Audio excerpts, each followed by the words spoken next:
Bari Weiss, BW, or B-dubs, or the Big J, as I like to call her, the Big J, shelves a 60-minute segment on Trump deportees at the last minute. What?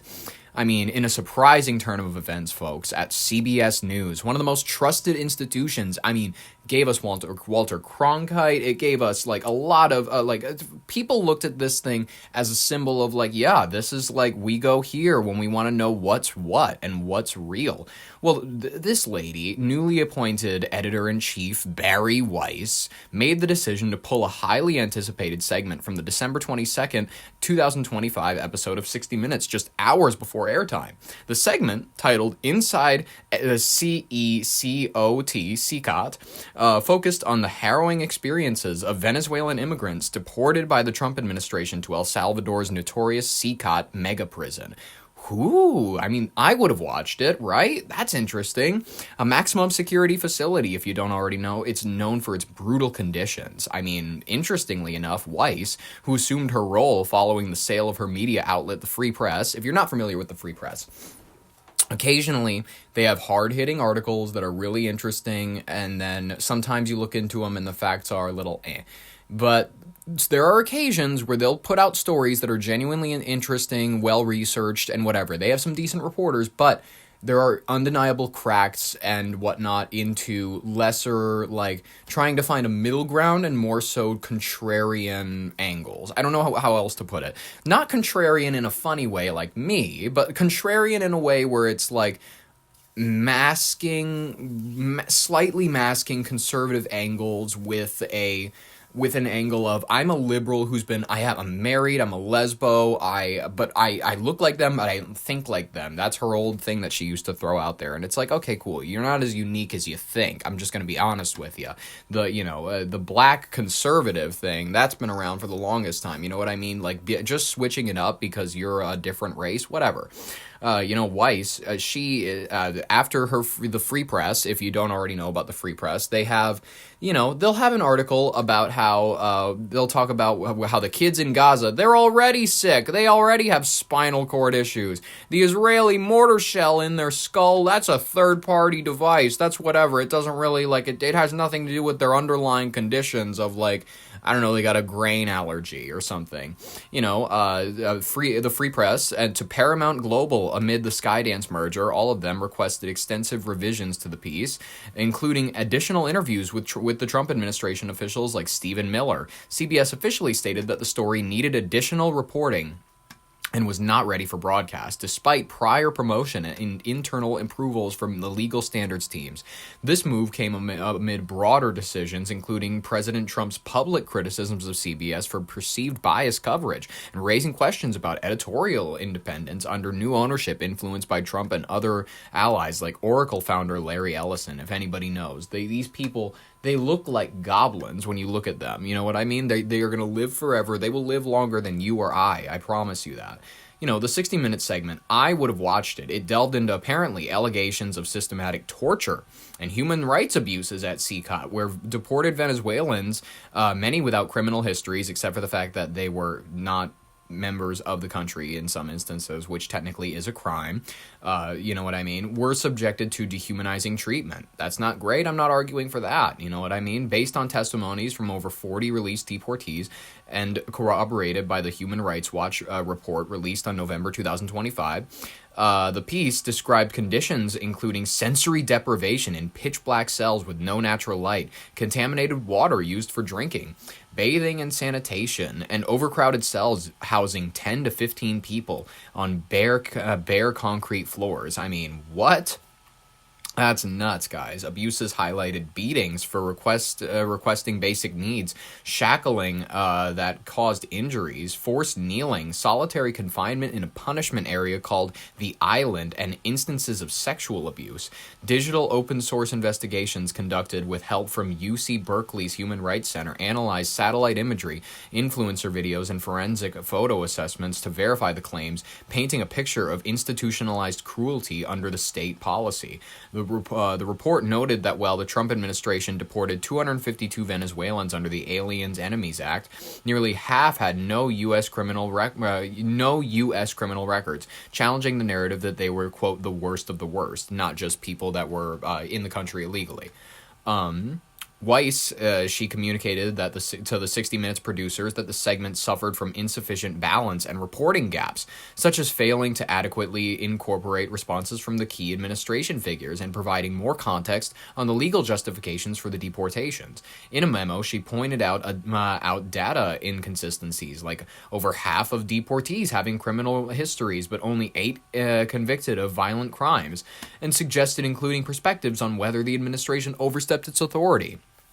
She also questioned elements like the inclusion of South Dakota Governor Kristi Noem's visit to the prison and student analyses from Berkeley. Despite requests for comments from the White House, the Department of Homeland Security and the State Department, government silence was cited internally as a tactic to derail the story. Weiss defended the delay as an editorial call to ensure thoroughness, not permanent cancellation amid her efforts to implement stricter checks on sensitive topics. So if you don't already know, I mean, this lady, she's, listen, Bari Weiss, she's got a complex history if you want to look at her. She's funded by some interesting folks if you look at the free press and whatnot. It's, I think a lot of people have their tentacles all over her, and it's creepy. It's like that Asian porn all the kids talk about. I really am not a fan of it. She seems like a bit of a whore for the industry, and I'm not saying that because she's a woman. I would call Tucker Carlson a whore for the industry. That's just that is a factual statement. Listen, not to say I wouldn't have him on the podcast or Bari Weiss. I would have both of these people on the podcast because I just, they're interesting people, and the views would be crazy, like I've said before. I think that this is incurring a lot of backlash. CBS News and beyond, I think every, correspondent, there was that one lady, Sharon, was it Sharon Alfonsi or whatever? Yeah. She labeled it like a political choice in an internal memo arguing that allowing government non-participation to spike stories effectively hands officials a kill switch over journalism. That's kind of her argument, which I don't disagree with. She also emphasized the betrayal of sources who risked their lives sharing stories, calling it a failure to uphold the program's mission of giving voices to the voiceless. Accusations of censorship are proliferating, with critics like Democratic Senator Ed Markey linking it to Trump's influence via the Paramount merger approval. Interesting. That is definitely something to remember here, guys. Media observers noted the timing following Trump's attacks on 60 Minutes, fueling concerns over media consolidation, eroding independent reporting. Human rights experts like Alexa Koenig, Koenig, Koenig? From UC Berkeley, warned of dangers to democracy when concentrated ownership silences fact-based stories funded by the U.S. taxpayer. Yeah, obviously. Let's go ahead. I want to listen to this story from CNN so you guys can hear it from an independent source, and you don't have to trust me. Some CBS News employees are threatening to quit amid fears of corporate censorship. That's after the network abruptly pulled a 60 Minutes investigation hours before it was set to air last night. The segment would have brought viewers the stories of Venezuelan deportees sent to El Salvador's notorious prison. CBS says that it was still going to air it, but that it needs more reporting. Let's go live now to CNN chief media analyst Brian Stelter. This is really a severe blow, it seems, to the network's credibility here. What are you hearing from journalists there, Brian? What are you hearing? That's accurate. This is a blow to credibility. Whether or not the piece actually airs in the future, and Editor-in-Chief Bari Weiss is saying to the staff this morning, this segment will air when it's ready. But here's what's odd about the situation.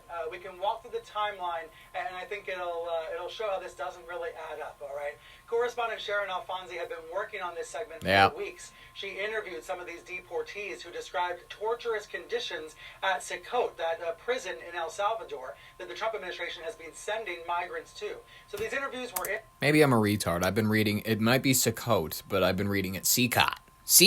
In the can, they were edited. This segment was ready to go, according to producers, editors, fact-checkers, and even the lawyers who reviewed the segment.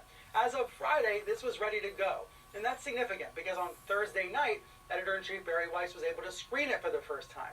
I'm told she had some concerns, but there was a sort of an assessment that the piece was going to move forward. And on Friday afternoon, this broadcast was publicized. It was promoted ahead of time.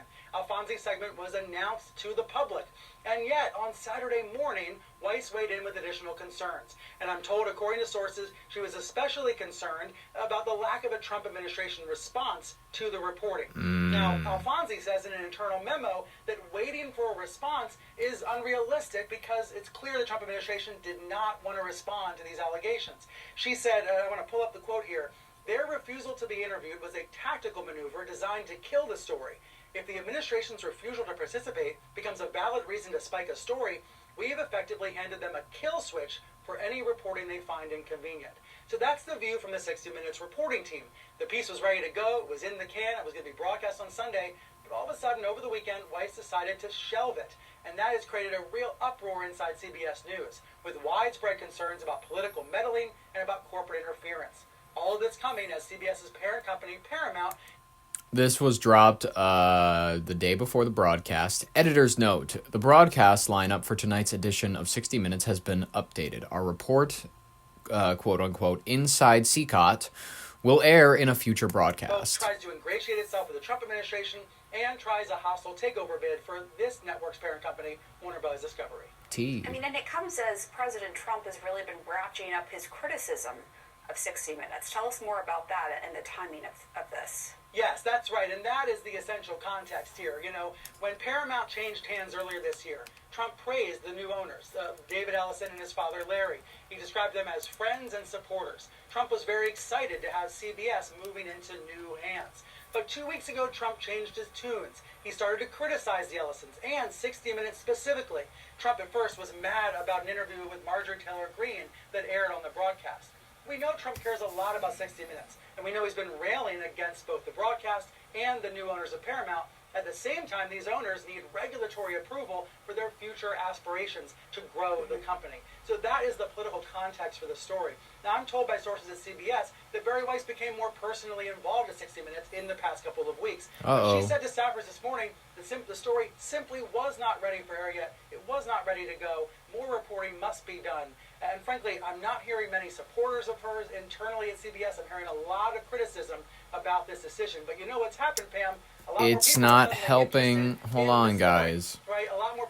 It's not helping the accusations of Jews controlling the media. I'm sorry, it really isn't. It's like, and just as Hanukkah ended yesterday, can you believe it, guys? Last night was the last night of Hanukkah. Happy Hanukkah. Want to know more about what these detainees have said they've gone through. So this is one of those situations where the controversy, the scandal, is actually going to draw more attention onto the Trump administration's effort to deport these migrants to this very hostile prison where some men say they've been tortured. Yeah. All right, so tell us more about what Weiss said in her statement. And also, just to be clear, Sharon Alfonsi and the 60 Minutes team had reached out multiple times to the administration for a statement and interview, right? And the administration declined. I just want to be clear on that. That's right. Because that you can understand, yes, if we're not representing one... comments. Yeah, go ahead.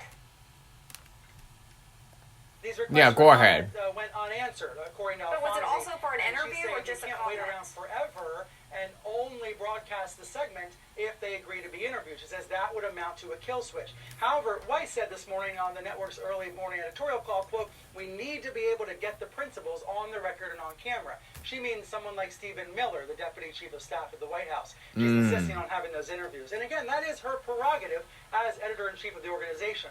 But if she felt so strongly, why did she only make this decision over the weekend after the segment was announced, after it was ready to go, according to staffers, after it was already publicized? There's something strange Maybe about the process. she needed Hanukkah to confer with the other Jews who run the media so that they could be like, Barry, you need to pull the segment. And then she decided that she needed to pull it. I see it. Here, and then there's the political overtones that are inescapable, and that is why so many CBS staffers are now alarmed in this moment.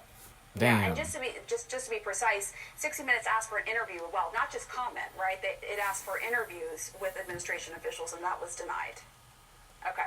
Brian Stelter. That is what Alfonsi says, and it's notable that Alfonsi wrote this memo. She tried to cut him off, and guess what? If she can't cut him off, I'll cut him off. It's okay.